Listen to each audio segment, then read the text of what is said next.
कहानी का शीर्षक है पापा का घर। पापा जी, आप भी ना, क्या करते रहते हैं दिन भर? आपने पूरा घर ही गंदा कर दिया है। अभी अभी चारू ने पोछा लगाया था और आपने चप्पलों के निशान छोड़ दिए हैं पूरे घर में। थोड़ी तो समझ होनी चाहिए ना आपको। आप बच्चे तो हैं नहीं अब। बहू प्रिया के मुंह से ये शब्द सुनकर प्रभात जी हतप्रभ से खड़े देखते रह गए। कैसे आर्मी की नौकरी में सिर्फ उनकी एक आवाज़ से सब क्रेडिट्स अलर्ट हो जाया करते थे और आतंकी थर थर कांपते थे हत्थे चढ़ते ही। और आज उनकी बहू उन्हीं के घर में, जो उन्होंने अपनी मेहनत की कमाई से बनाया, उस घर में कल की आई बहू इतना सुना रही है। तभी पत्नी पुष्पा ने उन्हें सोफे पर बैठाते हुए कहा, कोई बात नहीं जी, बहू की बातों का क्या बुरा मानना, बस जुबान की तेज है, बाकी उसके मन में ऐसा कुछ नहीं है। प्रभात जी ने पत्नी की आंखों में देखा, जैसे पूछ रहे हों, क्या सच में ऐसा ही है? और फीकी सी हंसी उनके होठों पर तैर गई, लेकिन आंखों के कोण थोड़े से नम हो गए थे। दिल में कुछ चुभ सा गया था उनके। सोफे पर बैठे बैठे ही सोचने लगे, कितने जतन से इस घर को खड़ा किया था। एक एक ईंट अपने हिसाब से रखवाई थी, सारी सुविधाएं जुटाई थी, ताकि अपने इस ख्वाबों के घरौंदे में सेवानिवृत्त होने के पश्चात दोनों पति पत्नी सुविधाओं के साथ आराम और प्यार से रहेंगे। लेकिन आज जो हो रहा है वह उनकी सोच के बिल्कुल विपरीत है। आज उनकी दुनिया सिर्फ उनके कमरे तक सिमट गई है।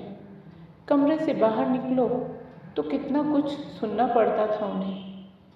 हॉल के अंदर फायर पिट बनवाया था।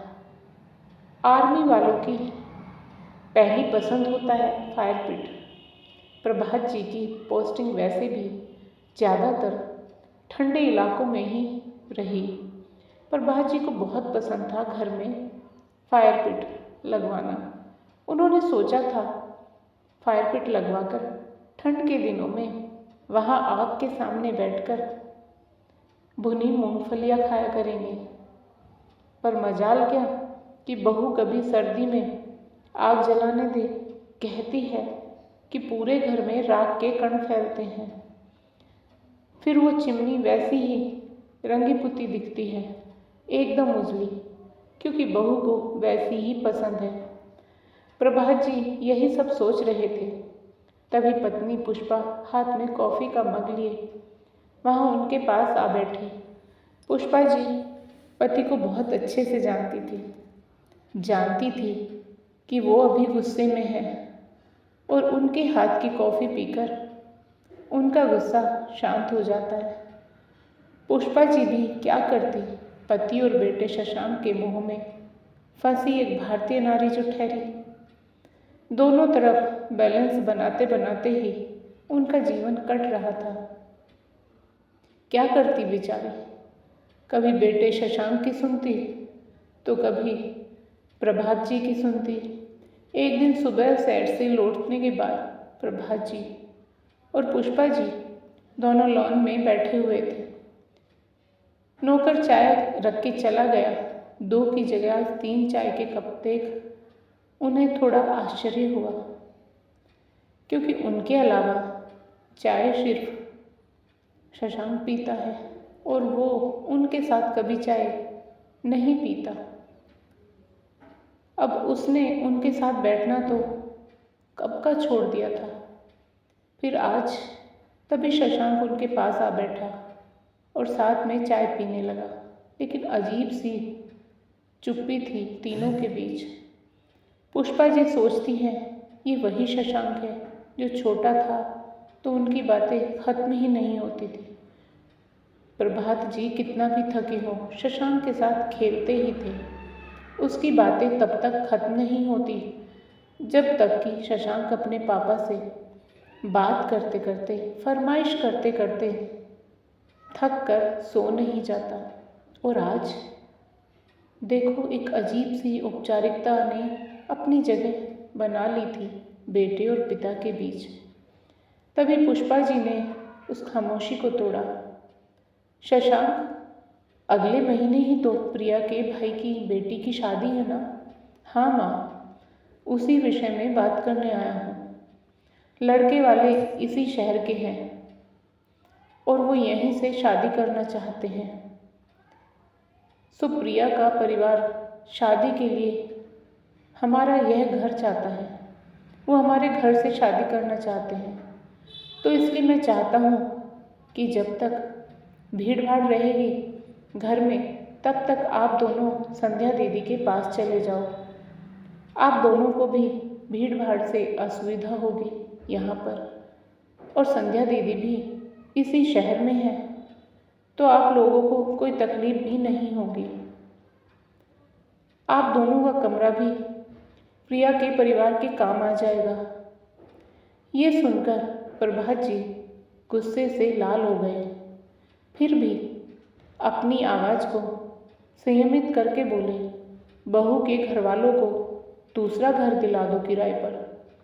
10-15 दिनों के लिए हम क्यों शिफ्ट हो कहीं? अपना घर छोड़कर हम क्यों कहीं जाएं? आप भी ना कमाल करते हो पापा जी। प्रिया के घर वाले हैं, कोई गैर तो नहीं। हमारे इतने बड़े घर के रहते उनके लिए दूसरा घर क्यों देखें? अब प्रिया ने उनसे कह भी दिया है। अब आप लोग अपना कहीं भी इंतजाम देख लो, वो यहीं आएंगे, कहकर शशांक एकदम से उठकर अंदर चला गया।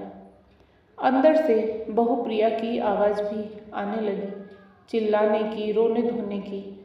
लग रहा था कि वो सब कुछ सुन रही थी और उसे प्रभात जी की बात शायद अच्छी नहीं लगी थी।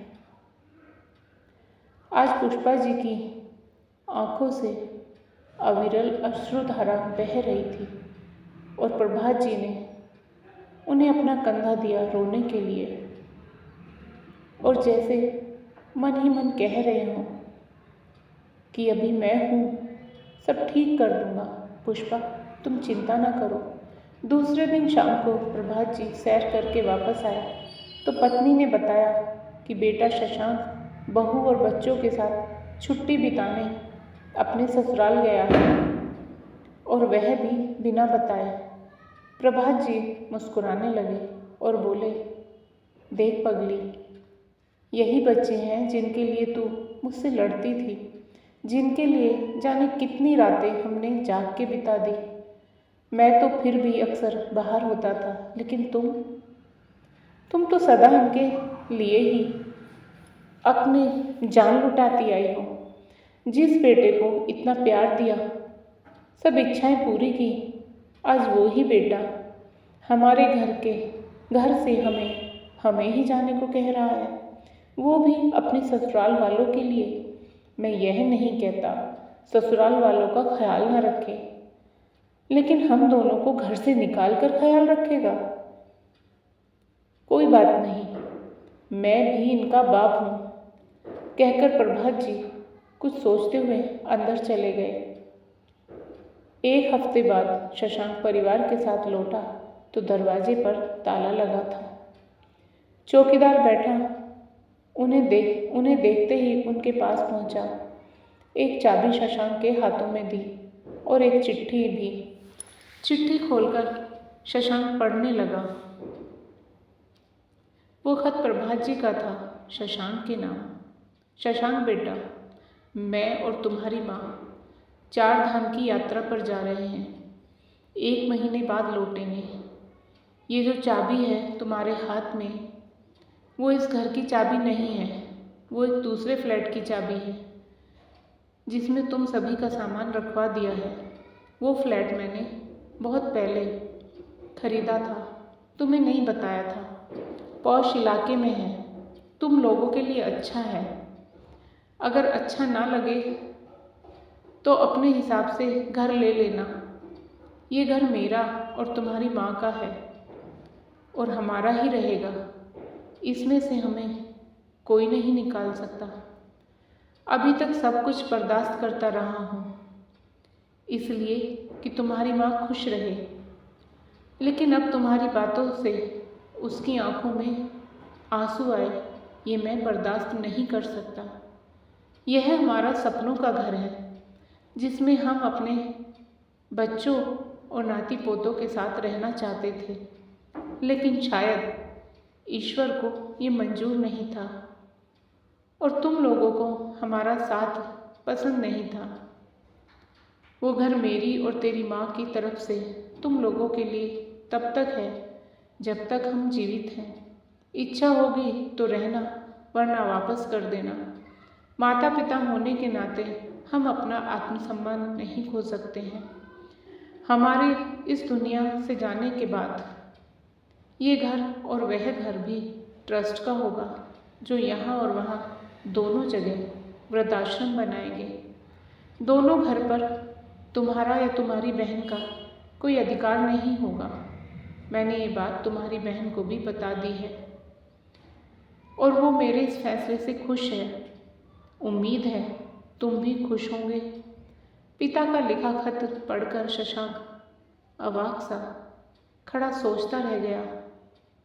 माता पिता संतान के लिए इतना कुछ करते हैं, जीवन भर खुद अपने सुख त्याग कर बच्चों का जीवन सुख में बनाने का प्रयास करते हैं और ज़्यादातर संतान माता पिता की भावनाओं तक को नहीं समझती है। करना तो दूर की बात उनके लिए। दोस्तों, आपको आज की कहानी कैसी लगी कृपया कमेंट करके अवश्य बताएं और यदि आपको यह कहानी पसंद आई हो तो कहानी को लाइक करें, शेयर करें और साथ ही चैनल को सब्सक्राइब करें। फिर मिलेंगे दोस्तों एक और नई कहानी को लेकर। तब तक आप अपने परिवार के साथ हंसते रहिए, मुस्कुराते रहिए, खुश रहिए। राधे राधे प्यारे दोस्तों।